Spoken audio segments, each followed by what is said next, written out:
આજે આપણે બનાવીશું મગસ, તો એના માટે મેં બેસન લીધું છે થોડુંક. પછી એમાં થોડુંક નાખીશું આપણે દૂધ. દૂધ નાખ્યા પછી આવી રીતે મોઈ કાઢવાનું. આવું થવું જોઈએ. મોયા પછી એને બેસનને ચારી લેવાનું. હવે કડિયામાં ઘી મૂકવાનું. ઘી ઓગળી જાય એના પછી બેસન નાખી દેવાનું અંદર. હવે બેસનને શેકાવા દેવાનું. હવે બેસનને ત્યાં સુધી શેકવાનું જ્યાં સુધી એ કલર ચેન્જ ના કરે, અને કન્ટિન્યુઅસલી એને હલાયા કરવાનું તાકી એ ચોટે ના નીચે. જો બેસન આવું કલર ચેન્જ કરી દે, થોડું રેડિશ ટાઈપ થઈ જશે, રેડિશ કાં તો બ્રાઉન જે ખાઈ શકો તમે, અને આવો કલર ચેન્જ થઈ જાય ત્યાં સુધી શેકાવા દેવાનું.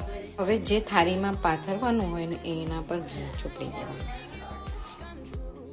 હવે થાળીમાં એ કરી નાખવાનું અને લઈ લેવાનું અને એને ઠંડુ થવા દેવાનું.